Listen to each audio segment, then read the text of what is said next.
To another episode of Sense of the Podcast. My name is Anna. It's another beautiful episode. And as always, your girl is back again. But this time, I am not here alone. As you guys already know, I am interviewing the contestants for the Miss Face of Humanity Nigeria pageant 2024. And today I'm here with Affangha Manyi, who is going to be talking to us about the power of education and empowering the girl child. Welcome to today's episode, Afana. Thank you very much, and I appreciate. You are very welcome. So what I like to do here is give my guests an opportunity to introduce themselves to the listeners. So give us a brief introduction of who Afanga is. Okay, thank you. My name is Affangha Manyi, Miss Face of Humanity, Cross River State. I'm from Cross River State. I'm an entrepreneur, a graduate of accounting from University of Calabar. I'm an only child of my parents. My dad is late, and my mom is still alive. I have a strong passion for humanity. To me, I really want to build a legacy where morals, character, and value of the girl child is restored. That's the self-esteem of the childhood. Thank you. Okay. Okay. It's interesting because it feels like I've been interviewing people lately that whose passion aligned with mine. I'm very passionate about the girl child. So I'm passionate about women.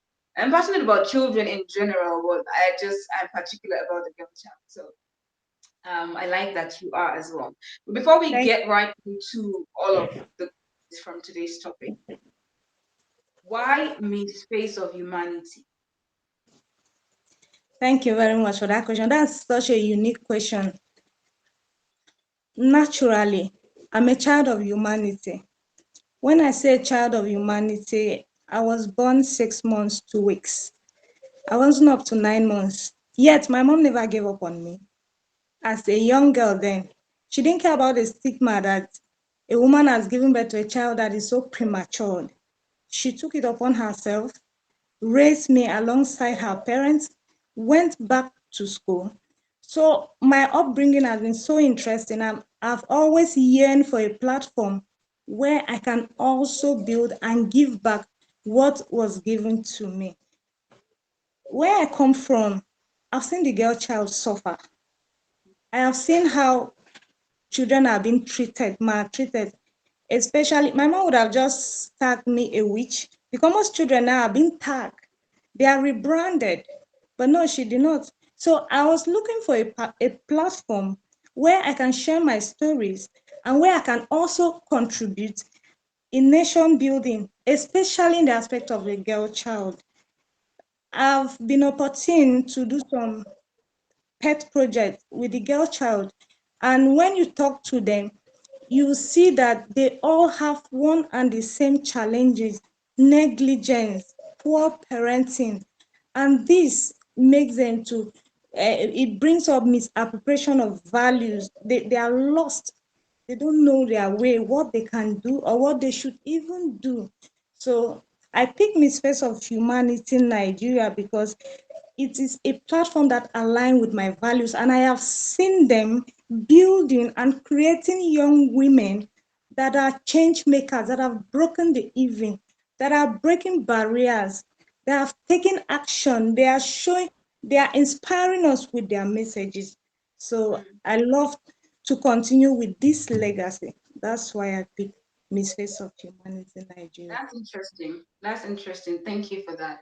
All right. And you mentioned that you've done a few pet projects with young girls, with a girl child. Can you like give us the what pet projects have you done?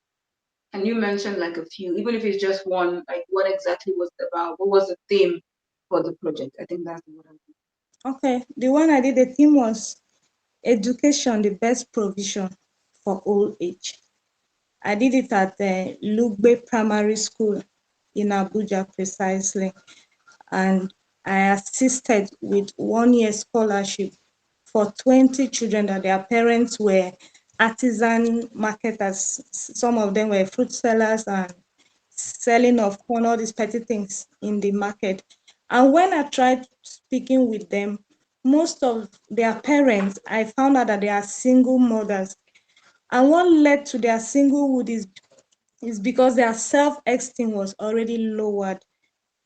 Their values were not there. So they were left at the mercy of the society or men that just offer them peanuts for survival, which at the end of the day, the outcome was unwanted pregnancy. And you see them, the suffering continue while they are struggling to send their children to school. They didn't have the resources to even take care of these children. And all of them, their stories were like one and the same thing. So I tried to encourage, and that encouraging, it was my only two resources that I had to support these kids with their fees and materials, school materials for it. And I also spoke to them that the same mistake you've made, please, your child should not make it. More reason you should be a good mentor to your child, especially the girl child, and not making them to receive unnecessary gifts, because it starts from there. When you look at your situation and you think maybe you are poor, maybe you don't have it, and someone see your female child and start telling, oh, your child is beautiful, all this, all that, or they start giving the children things you think they really like. No, you wouldn't really know the motive behind why they are doing that to your child. And what if this child fall the same prey, the same victim as you did? It will continue, and we can't really achieve what we have to achieve. Our value system depreciates by the day, literacy increased by the day because of these same mistakes that have been made. So that was what I did. Thank Okay, you. that's interesting. And thank you for that, for your work, because I like it when I hear people say, I'm looking for a bigger platform to do something big. I like to know that you've been doing something on a smaller scale at least first, before you get a bigger platform to do something bigger. Because if you're just looking to do something big, right, it might not end up working out the way you have planned it. So the little that we can do in our spaces and in our corner, it goes a long way. So I like the fact that you mentioned that. Thank you for that. I And appreciate you. I, yeah, I also like that you also talked about the vicious cycle of things repeating itself. Because if people don't know better, they're not going to do it.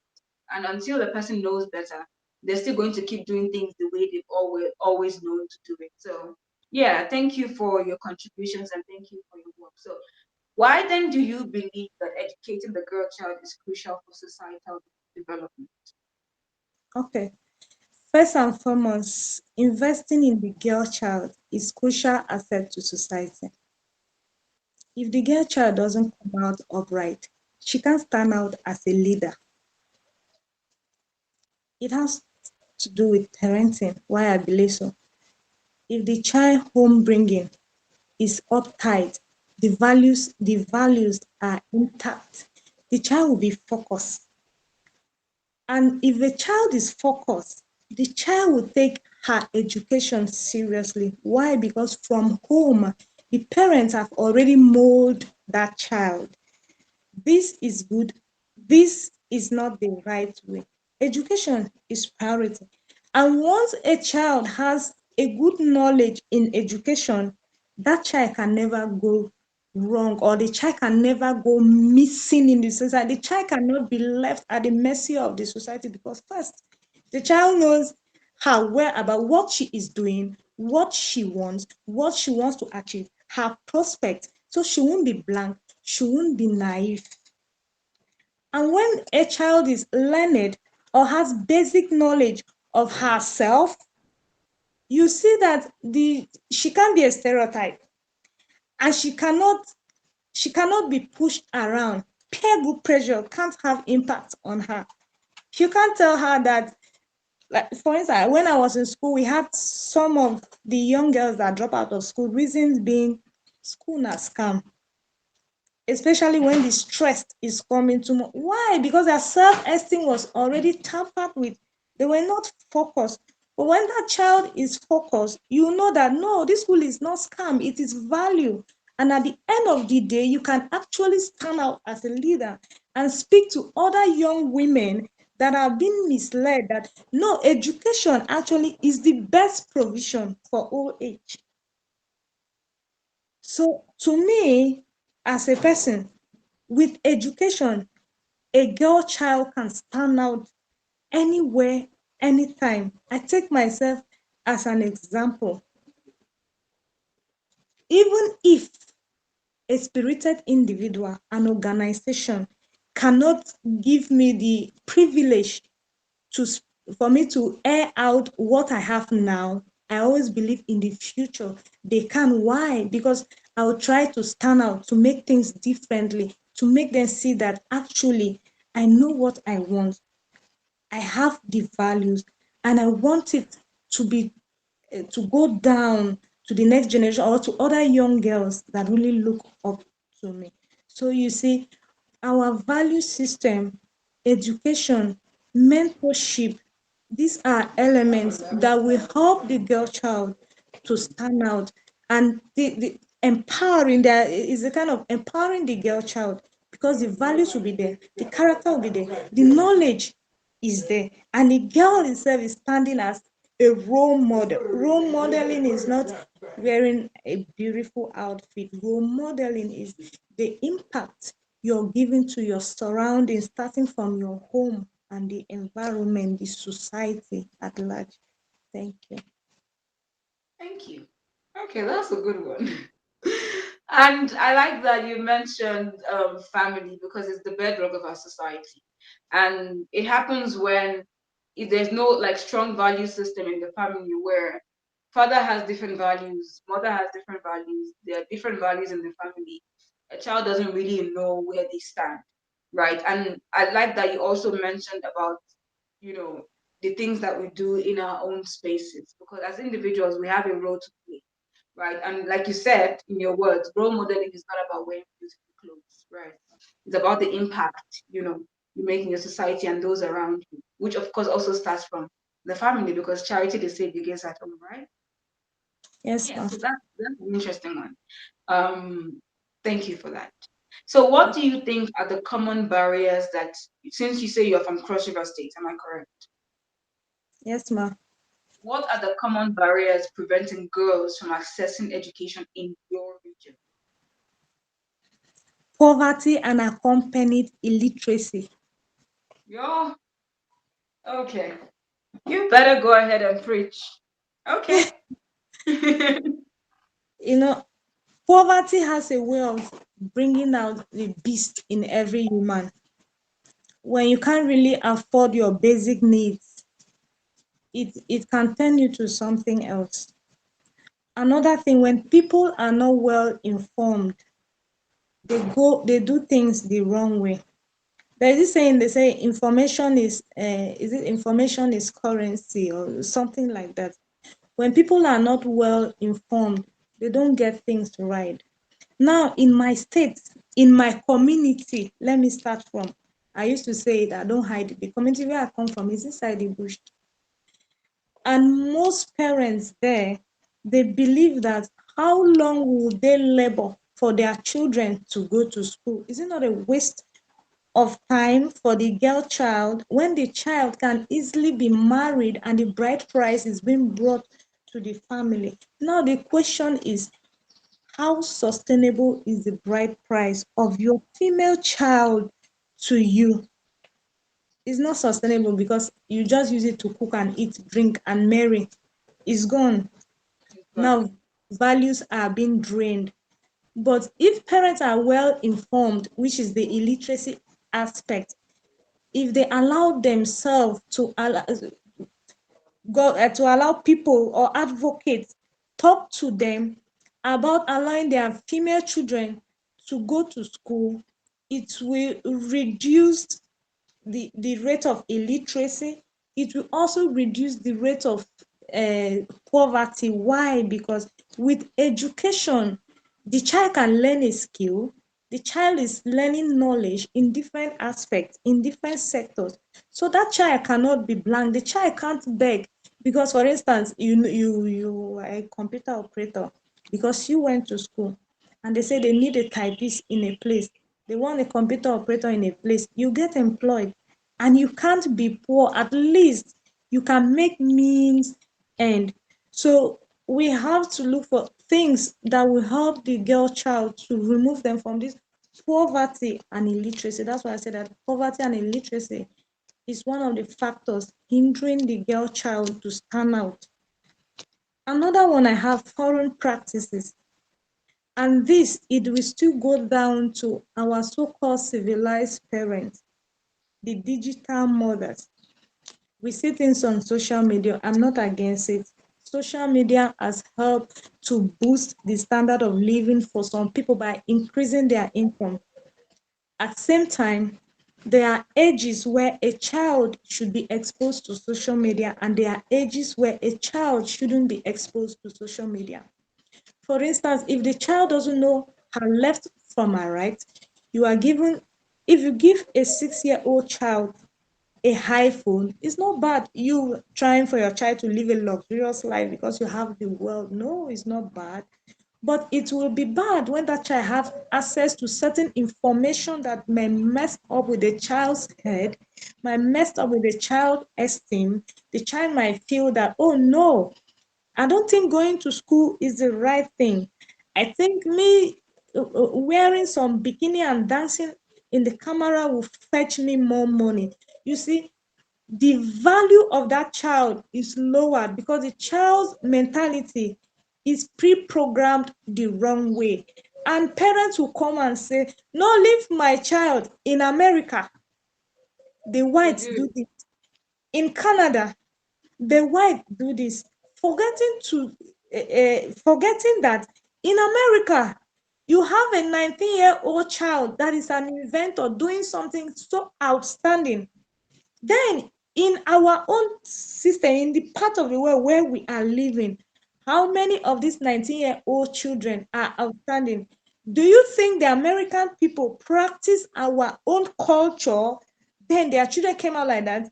That you are saying in America, have you cared to ask what, how did the child grow for the child to be so famous, or for the child to do things differently than the society wow the child?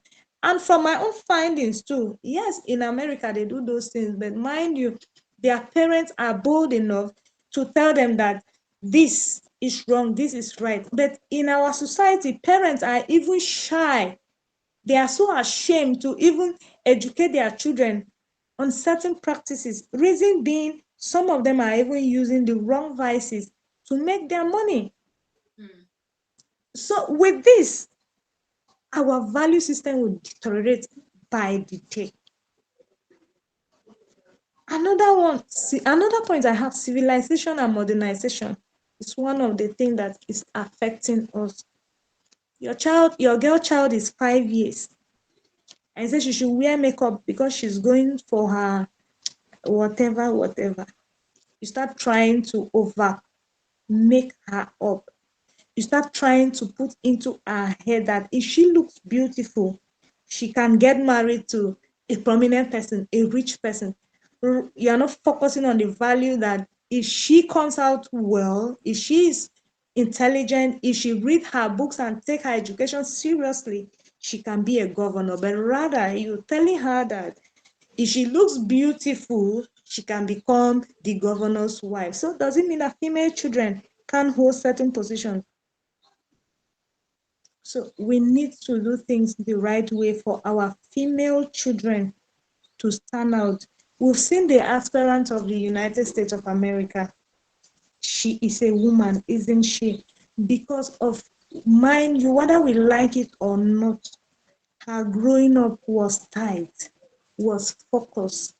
She was serious. She had education. She had the values. She allowed, her parents allowed mentorship in her life. She too welcomed the mentorship. She took the correction from other people. Most of parents now, they don't allow like their children to be corrected. Your child is first year in the university, and the child comes home with valuable items that are worth more than even the house you're living. And you say, ah, my child said she has a friend if her friend gave her a laptop and iPad of 2 million and you are happy, have you cared to ask your child how how did the friend raise the money to? If you work hard, people that work hard, that earn their money, that strive, they can't be wasteful, whether you like it or not. It's when you get it from where you don't even know where it's coming from. It's, where the person got it from, the person will give it to me, and it's at our own risk. We are seeing girls, female children being killed on daily basis. In Nigeria precisely, we have 7.6 million girls that are out of stock in terms of education. 3.9 in primary school have dropped out, starting from first year to the last year. You have about 3.7 from JS1 to JS3. It is alarming because of misappropriation of values, and which we term it as civilization or modernization. So we need to wake up. Thank you. Thank you so much. Thank you so much. There are a few things that you touched on that really so in a way speaks to me. I like that you also I don't know if it was this particular question or the previous one that you talked about child marriage, giving children out at an early stage just for money and saying marrying them off, which is also a very serious problem in our society, especially in Nigeria and many other countries. But I know that I like to mention Nigeria because that's where I'm from. The interesting thing is that my podcast episode for the podcast episode I'm putting out today, I talked about the internet, social media raising children. And when you Oh, were talking about and when you were talking about parents giving their children phones and they're on social media and they're getting things on social media that they're not supposed to be injecting into themselves at an early stage of their lives, I was just smiling in my head. I'm like, this is actually what I'm putting out today as an episode, and it's even if we want to say that, oh, Americans are doing this, people like Lady Gaga has said that she's not giving her children smartphones. But Lady Gaga has all the money. She can buy millions of iPhones if she wants to.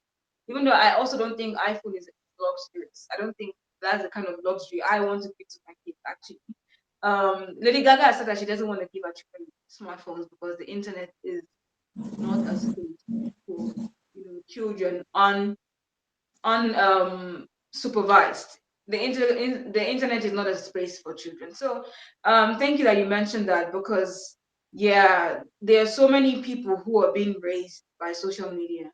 Their values that they've taught you at home, especially if you don't have like a solid value system in your home, it is easy for children to get values from social media that are not even aligned with what we teach them. So yeah, um, thank you for sharing that.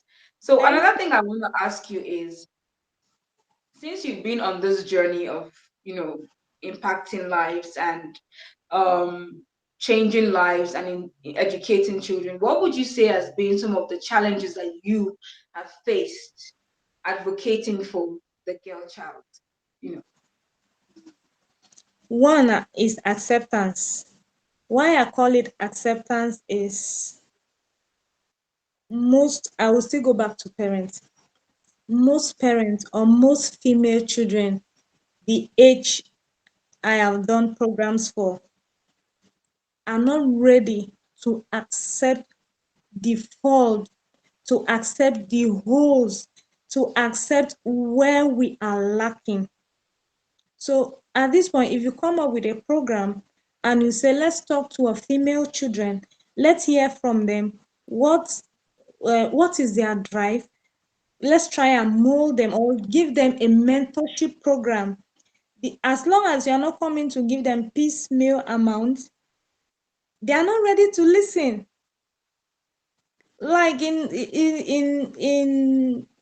my state, they will use language and say, will they give you money? How much will they give you? So you see, they are not accepting change, and it is a strong barrier to achieving these goals. And this acceptance is because of illiteracy, because they are not informed. If one is informed, you accept advocacy programs, you accept mentorship for your children to stand out right so they won't make mistakes. And another thing, funding. As a young girl, getting funding for programs has been challenging, in the aspect that most spirited individuals, they are not interested. Elite in the society, they are not interested. How is that program benefiting their own personal interest? That's what they are looking at. Some will tell you, are you the one to change them when their parents are not doing the right thing? Yes. Now, when you get the ones that are ready to fund, they give you conditions. So, like I said earlier, that is why I pick Miss Face of Humanity in Nigeria, because I believe that they have the required human resources that will pave way for good sponsorship of programs without too much stress. When I mean without too much stress is you as a person spearheading the program. You are going as a team. You're not going as an individual. So nobody is giving you conditions that accept this, accept that, and accept that. So that's the challenge. Thank you. Okay, that's good. And it's good. All of the things that you said will now bring me to my next question, because you talked about funding, right? So that will bring me to my next question. So how do you think international community can support the education and empowerment of the girls in underprivileged regions? What do you think they can do better? How do you think they can help? Or where do you think they come in? Okay. The aspects where international communities can come in for funding for programs for the girl child. First, they should come in education. Let them give material, because most international organizations now are even scared of bringing out their resources. How truthful is this platform? Are they going to utilize the resources we are dishing out for the so-called purpose? So when you have, first, you as an organization should be truthful and honest in your dealings, so that it will grant, or they will be at peace, or they will be okay that if we are giving resources, we are sending scholarship. You can say, they can decide to say, let's give 10,000 young girls in Nigeria scholarship through Miss Face of Humanity. That is partnership. So through partnership, they can actually fund programs in our country to the girl child. Partnership is one of them. And going into boardroom meetings, like your team and the team of the organization, that you see that, no, because not every organization that is ready to that has the interest of impacting other organizations. So if you look out for those organizations that are into humanitarian aspect activities, you go into boardroom meetings with them. But with that, you have to get your backup to prove that, oh, if you bring out your resources for scholarship, if you bring out your resources for advocacy program in our country, you will not regret it, because this is what we've already done. So if you have your past work on ground, it will always make it easy for international communities to fund whatever programs you have. Like, as an individual, because of the few programs I did, so it was easier for me to navigate and penetrate certain corporate organizations, or even spirited individuals. When I mean spirited individuals, these are people that are ready to invest in a girl child without personal interest, demanding for nothing. So when you have your track record good, these communities won't have doubt in funding your programs. Thank you. Which is good. You mentioned when you have your track record good, because sometimes people don't want to. Even I, as an individual, if I were to contribute some sort of money to an organization, I want to see that there's something that you've done, even if it's just some one thing or two. I want to see that, at least you have done something in your own capacity towards that effect. So what are your hopes now for the future regarding education and empowerment for girls? My hope, one of my hopes is positive change. I'm hoping that a good number of young girls someday should hear out my voice, should listen to my stories, my experiences, and learn. I'm also hoping that maybe when I talk to a crowd, that I make sense to them to the extent that when they sit back, they can actually amend their wrongs. And I am also hoping that I bring out my strength, I bring out my best, at least, even if where my definition of queen is not the rainstone you wear on your head, but the impact, the difference you make. So for me to bring out my strength, my ability not to relent in the journey of humanitarian activities as an individual. So that is it. And also already I have a foundation which I just started. I'm hoping for it to be recurrent, having the ability to continue with my foundation, whether I can still partner with Miss Face of Humanity, whether I emerge or I don't emerge, is part of learning. The MD and the team, I think they are good, and I because they really want change in the girl child. So I don't think if I take a program to the team, I say, even though I might not be their winner, that can your queen partner with, can we do this together? I know they will embrace it because it is for the cause of positive change, humanitarian change, value system, and growth in our to our girl child and the society at large. Yeah, that's nice because the power of collaboration is sometimes overlooked. Partnerships are important for if we're going to. I was speaking to someone yesterday, and I was telling the person that sometimes I think organizations need to put aside their Different. selfishness of wanting to be the one who did to come together and build communities because one organization cannot do it alone. Let's be frank. If powerful organizations, NGOs, put together a proposal for a grant for a particular community, people who have done like really good work in society, they put together a proposal for a grant and give it to this international company or international organization, they are likely to get it and they're likely to come together as a team and create positive change in these communities. So yeah, I like the fact that you mentioned partnerships. So my last question for you would be something, because you are in Cross River State, I don't want you to talk to the government at large, the government of Nigeria at large. I want you to speak, for instance, now, like I always say to all the contestants, I'm putting it in the universe for you. You're Miss Face of Humanity Nigeria right now. What would you say to the government of your state? What would you say to the government of your state regarding, you know, taking the education of the girl child seriously, just to make sure that we raise girls who would in turn be able to become leaders and impact society? Because whether you like it or not, these girls will raise children, you know, who would also in turn go into society at some point in their lives, whether they want to or not. They will eventually, come out to be people in society. They will get married. They will also raise kids who will also go into society, right? So, what would you say to the governor of your state regarding the importance and why it's important to educate the Okay. Let me just assume I'm addressing you as the governor of my state.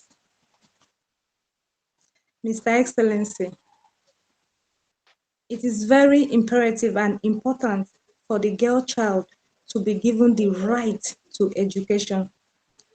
Apart from education being the best provision for old age, education will help the girl child to stand out as a leader, and it will also transmit to other young children that are looking up to that particular girl child that's been the difference.